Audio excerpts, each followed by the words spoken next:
In the deadliest aerial assault since the beginning of the Russia-Ukraine war, Russian President Vladimir Putin unleashed a wave of 550 drones and missiles on Ukrainian territory Friday, striking the capital Kyiv just hours after a call with US President Donald Trump.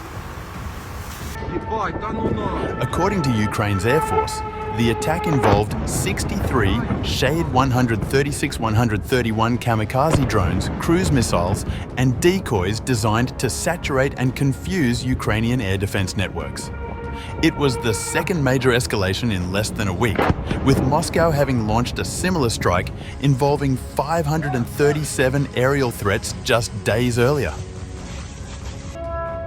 The timing of the latest bombardment, coinciding almost exactly with media reports of the Putin-Trump phone call, did not go unnoticed by Ukrainian President Volodymyr Zelenskyy, who posted on X. The first air raid alerts in our cities and regions yesterday began to blare almost simultaneously with media reports discussing a phone call between President Trump and Putin.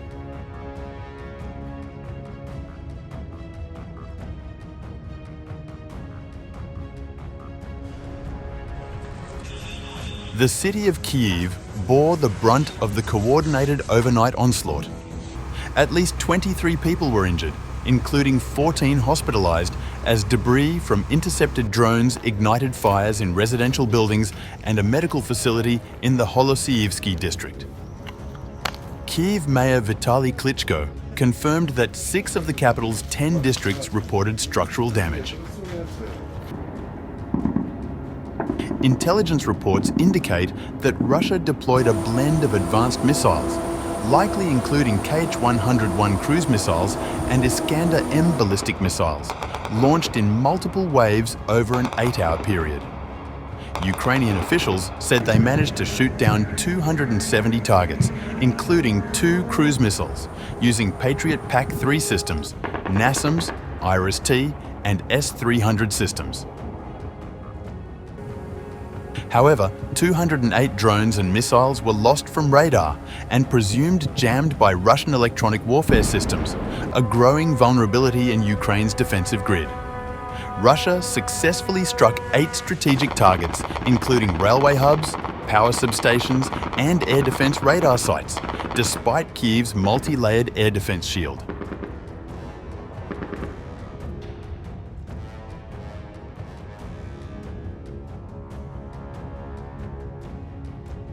Zelensky has repeatedly warned that Ukraine's air defense capabilities are overstretched. The US earlier this week paused several weapons shipments, including Patriot missiles and NASAMS interceptors, prompting fears in Kyiv that the capital and other cities are increasingly exposed to Russian air superiority. We're running out of interceptors. If we continue losing 200-plus targets in every barrage, it's only a matter of time before critical infrastructure collapses. Railway operator Ukrzaliznytsia reported that missile fragments damaged key rail infrastructure in Kyiv, forcing train delays and emergency reroutes, disrupting both civilian transport and military logistics.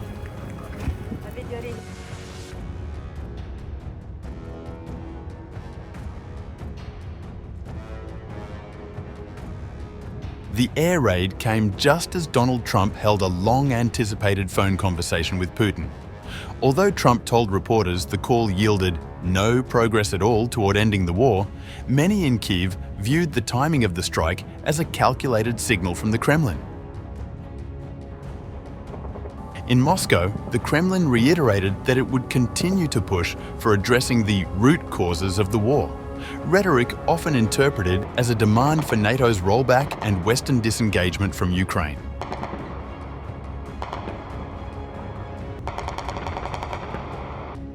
Putin, now emboldened by battlefield gains and Ukrainian resource fatigue, has doubled down on long-range strikes. Analysts suggest the Kremlin is pursuing a strategy of overwhelming Ukraine's layered defenses by volume, exploiting gaps in US resupply and exploiting the limits of Western defensive systems.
ничего, спасибо.